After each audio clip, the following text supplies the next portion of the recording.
Civil plan drawing সঠিকভাবে বুঝতে হলে আপনার সেকশন নলেজ অবশ্যই থাকতে হবে। আপনার যদি সেকশন নলেজ না থাকে তাহলে ড্রয়িংয়ের আপনি কিছুই বুঝতে পারবেন না।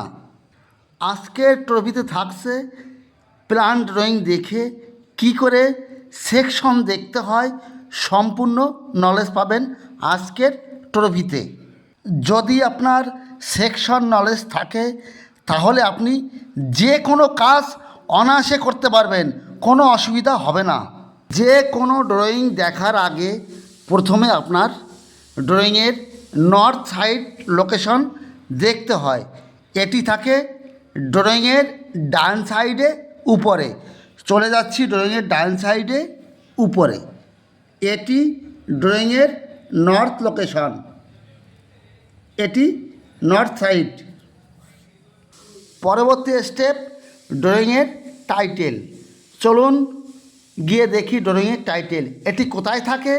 ড্রয়িংয়ের রাইট সাইডে, ডান সাইডে, নিচে, একদম রাইট সাইডে নিচে, এখানে ড্রয়িংয়ের টাইটেল থাকে।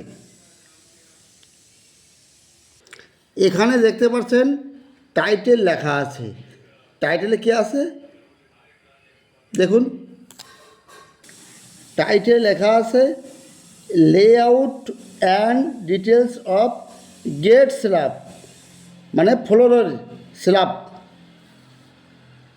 প্রত্যেকটা ড্রয়িংয়ে আপনার কলমের মার্কিং এইভাবে স্কোয়ার থাকে। এরপরে মাঝখানে যে লাইনটা আছে এটি আপনার সেন্টার লাইন। এই স্কোয়ার কলমের মাঝখান দিয়ে যে লাইনটা চলে গেল এটি আপনার সেন্টার লাইন। প্রত্যেকটা কলমের মাঝখান দিয়ে একটা লাইন চলে গেছে, এটি সেন্টার লাইন। এই সেন্টার লাইনের নাম আছে আপনার এ, সেন্টার লাইন বা গ্রিড লাইন।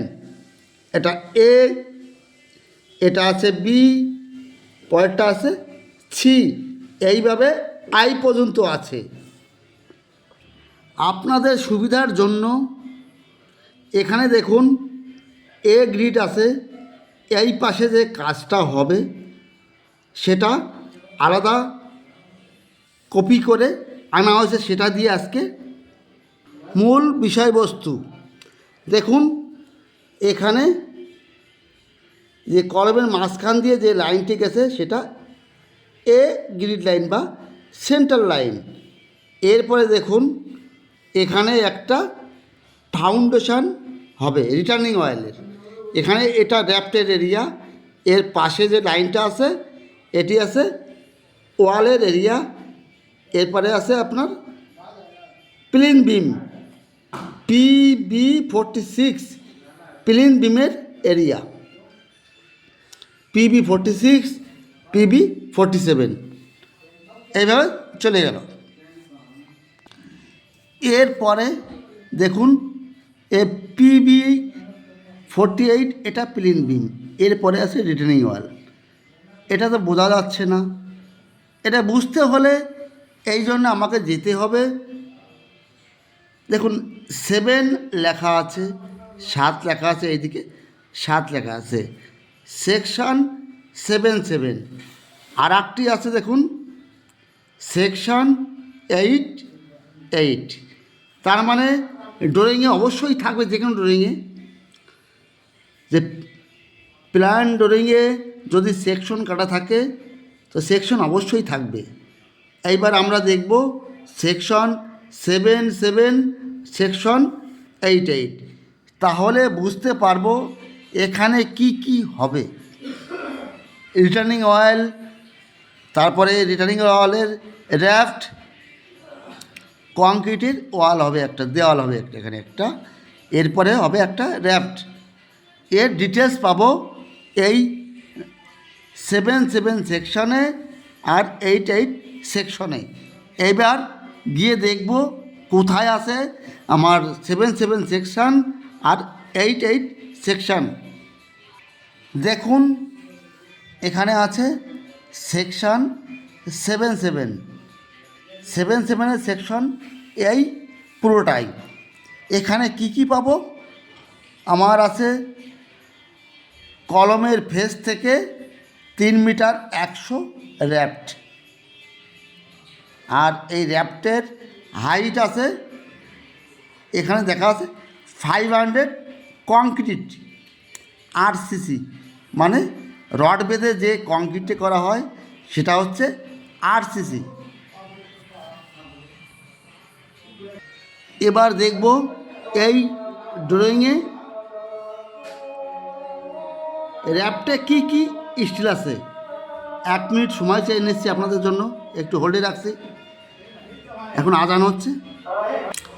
এখানে দেখুন র্যাপ্টের স্টিলে আছে টপ অ্যান্ড বটম, এর ডায়ার সিম্বল এটা 16 ডায়া @125 125 সেন্টার। তার মানে এভাবে যে রডটা যাবে আপনার, সেই রডটা একটা রড থেকে একটা রডের ডিস্টেন্স 125 mm। এরপরে নিচে কি লেখা আছে, ডায়া সিম্বল 12 ডায়া 250 সেন্টার। তার মানে এই রডটা দেওয়ার পরে যে বাইন্ডারটা হবে সেটা আপনার 250 mm সেন্টার। এই পর্যন্ত বুঝতে পারলেন? দেখুন, আপনি যদি এই সেকশন বুঝতে পারেন তাহলে এখান থেকে রডের আপনি সব কিছু মাপ বের করতে পারবেন। এরপরে দেখব আমি এই যে এল করে যে ওয়ালটা কংক্রিটের ওয়াল হবে, এর ভার্টিক্যাল দেখুন এল দেখা যাচ্ছে, এটা চলে যাচ্ছে, এটি ভার্টিক্যাল, মানে এটা দেওয়ালের rod.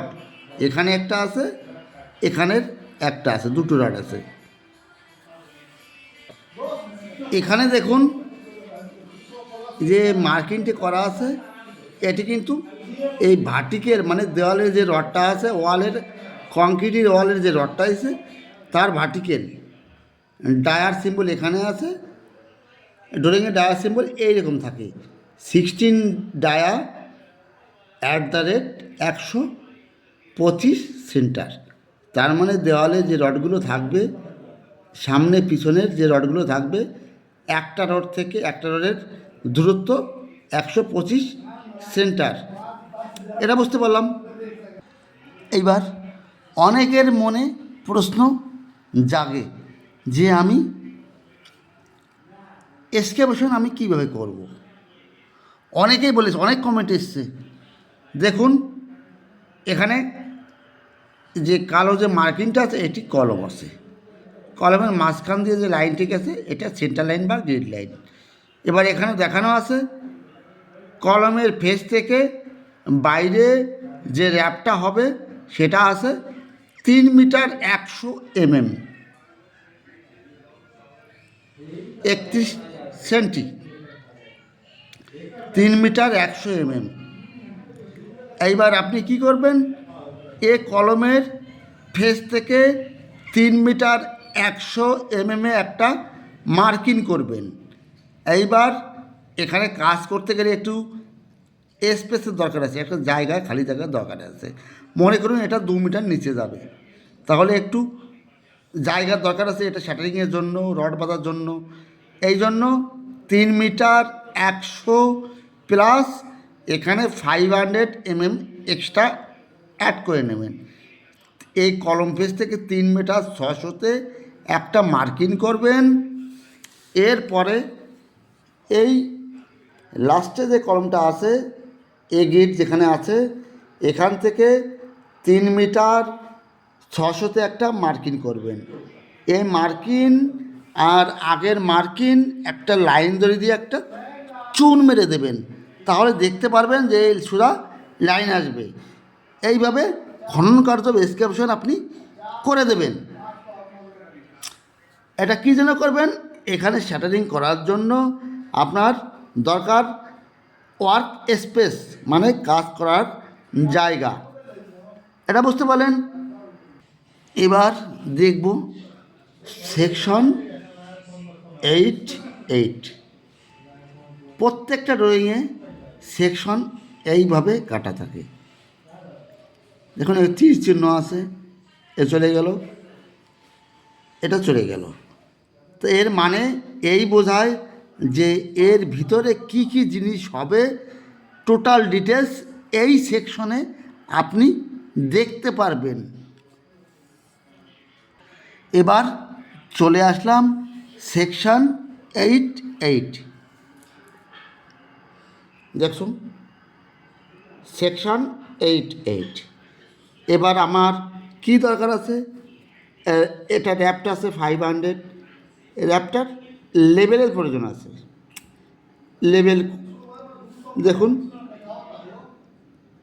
FGL floor ground level, এখানে 00 লেভেল আছে। 00 এই লেভেল থেকে আমার এই র্যাপ্টের বটম আছে 1 মিটার 15, 1 মিটার 500 mm, মানে 150 সেন্টি। কোথা থেকে? এই 00 লেভেল থেকে নিচে, র্যাপ্টের নিচের লেভেল। এখান থেকে 75 mm, মানে 3 ইঞ্চি নিচে গেলে পাচ্ছি আমি এই যে 75 mm মানে 3 ইঞ্চি র্যাপ্টের যে পিসিসির নিচের লেভেল। পিসিসির নিচে কি কি আছে এখানে ডিটেলস আছে। কি কি আছে দেখুন, 150 mm থিকনেস মেটাল সোলিং, মানে 150 mm, 15 সেন্টি করে দুবার আছে, মানে 300 mm, মানে 30 সেন্টি। এই মেটাল সেলিং বড় বড় পাথর আছে না, এই পাথরের 2টি লেয়ার আছে। এরপরে নিচের মাটির লেভেল। আমি সর্বদাই বলি, আপনারা যদি বুঝতে না পারেন আমাকে কমেন্ট করবেন, কোথায় বুঝতে পারলাম না, আমি আবার আপনাদের জন্য আছি। আমি জব করলেও আপনাদের জন্য সময় বের করে আপনাদের জন্য ভিডিও তৈরি করব, অসুবিধে নেই। বন্ধুরা, ভালো লাগে খারাপ লাগে কমেন্ট করলে খুব সুন্দর লাগে। আমার বন্ধুরা আমার সাপোর্টে আছে, আমাকে কমেন্ট করেছে, কমেন্টের রিপ্লাই আমি অবশ্যই দেব। তাহলে বন্ধুরা আজ এ পর্যন্তই, পরবর্তীতে আবার আসবো আপনাদের সামনে।